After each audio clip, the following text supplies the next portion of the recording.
Loneliness is not the absence of people, it is the absence of peace within.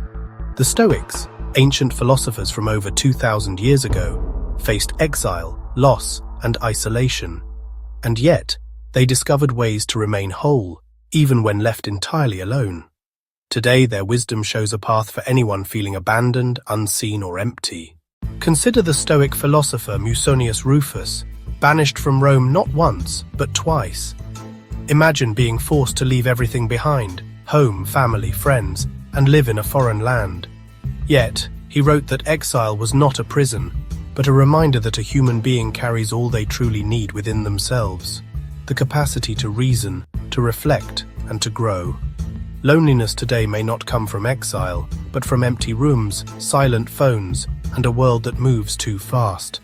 The question is the same: how do we heal when we are left with nothing but ourselves? The Stoics taught that solitude is not a curse, but a classroom. From their lessons, 3 teachings stand out: control what you can, release what you cannot. Epictetus reminded his students that freedom begins when we stop clinging to what is outside our control. We cannot control whether others call, visit, or stay, but we can control the way we think about ourselves. A study in cognitive behavioral therapy, rooted in Stoic ideas, shows that shifting self-talk from "no one cares about me" to "I can care for myself right now" reduces feelings of helplessness and builds inner stability. Reframe solitude as strength. Seneca described time alone as a forge where the soul is tempered. Solitude is not empty space, but the ground where creativity, self-understanding, and resilience grow. In fact, research from psychologists today shows that intentional solitude, used for journaling, walking, or mindful reflection, improves emotional regulation and lowers anxiety. Practice the art of perspective. A Stoic exercise called the view from above teaches us to see ourselves not as isolated dots, but as part of a vast living whole.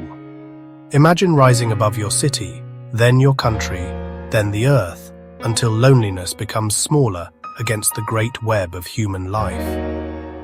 Suddenly, the silence in the room is not absence. It is space for connection with the larger universe. The Stoics never promised a life without loneliness.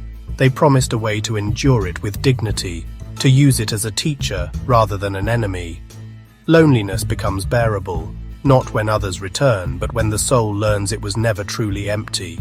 Remember, solitude is the training ground where strength, clarity, and peace are born.